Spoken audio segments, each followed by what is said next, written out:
I hear that you're having trouble with alpha and beta decay. Well, lucky for you, this is one of my more favorite subjects in chemistry.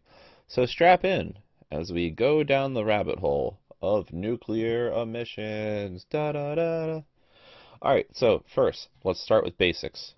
If we see an element, that's a U. Okay, fine, that's it. That's about U. U. We're going to use uranium, or U-235, because that's a very basic example provided. 92. So, if you see the element written like this, because you likely will, because that's just shorthand, I don't know why they decided to flip this versus how it's displayed on the periodic table, but the top number here is the atomic mass in AMU, atomic mass units.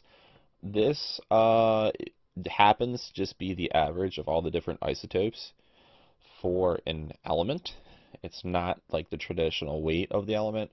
It's just what is displayed on the periodic table, and you see that. So if you're working with a number here that varies from what's displayed on the periodic table, for instance, periodic table displays uranium as 238, whereas here I wrote 235. Hey, it's different. It's an isotope. Yay.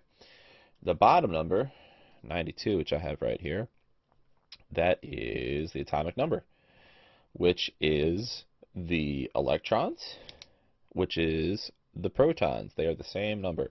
So uranium-235 will have 92 electrons and 92 protons.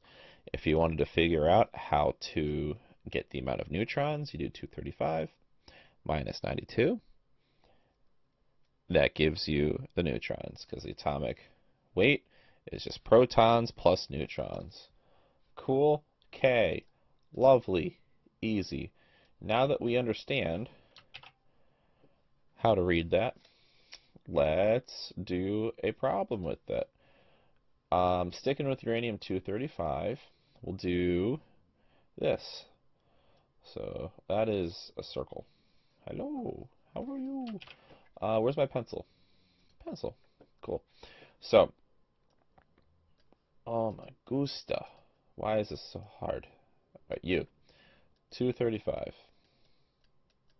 92. So, if we were to do alpha decay first, all right, alpha here, P, H, A. If we do alpha decay first, you got uranium-235. This is going to make some element plus the alpha particle, which is helium, with a weight of 4 and a atomic number of 2. Now the way this works is kind of like backwards addition, where the numbers on the right side here have to add up to the numbers on the left side here. So if you have helium 4-2, and just so you know, this is always going to be 4-2 over here. This is just a member of memorization. Alpha particles will always be helium 4-2. In order to figure out what uranium decays to, it's simple. You got 235. You got 4 here. In order to have this add up to 235, you can just subtract the two numbers. 235 minus 4 gives you 231. Boom. Same deal at the bottom. 92. 2. 2 plus what equals 92? 90.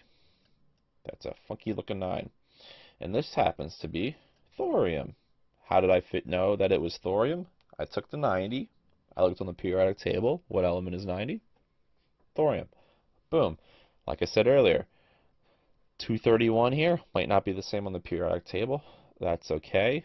The masses on the periodic table are just the average of all the different isotopes. So there, in fact, could be thorium-231. What's important is the bottom number, the 90. And that's it. That's alpha decay. Easy peasy. This plus what gives you this, even though the arrow's going this way. Next would be beta. Let's do that. How do I get a little new paint thing here? Don't save. Easy. Cool. So beta, B-E-T-A. Beta decay works on a similar principle, except we're only going to be working with that bottom number, and it's going to be kind of more like electron based. So this is like electron emission. So the symbol for electron that you see often is like an E with a minus sign. The symbol for a beta particle is an E, and it's going to be 1 here, minus. So this is your beta particle symbol. So we're going to use uranium-235 again, because it's one of the more radioactive elements you'll find. 92. So same deal as before. We're looking for a random element. You have your beta particle here, E, 0, minus 1. This plus what gives uranium-235 with a 92? Well, let's start with the top number just to make it simple. 0 plus what equals 235? 235. Boom. Negative 1 plus what equals 92? It's going to be 93. Because remember, if you add a negative, it's pretty much like subtracting. So, what element has an atomic number of 93? It's neptunium, Np. And again, I found that by looking at this number, the atomic number, which again was minus 1 plus 93 equals 92. So in all of these, really the important number is just kind of the atomic number. The top number will not change in a beta emission.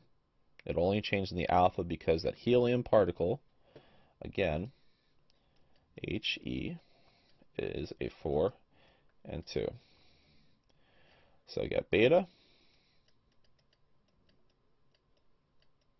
You have alpha. Now, I don't know if you've done gamma yet, but gamma is even simpler.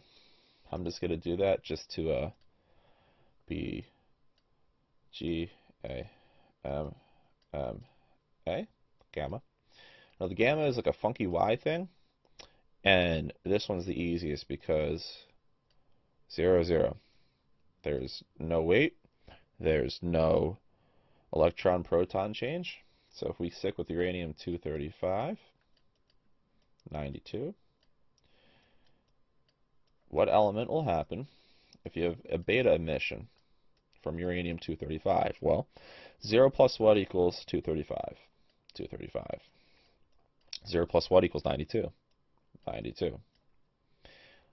That's a 9. Look on the periodic table, or just look over here. It's uranium. Yay. So that just shows the different particle emissions. Now there's one other one that you could do in the future.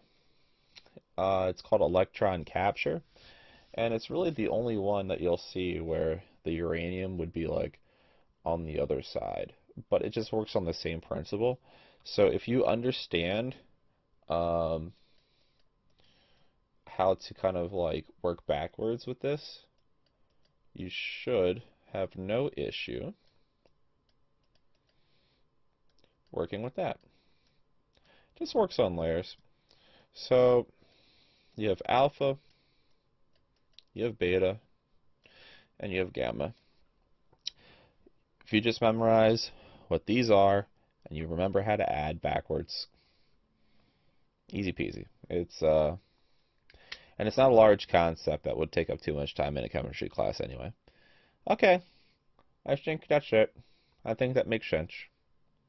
Enjoy your chemistry. Bye-bye.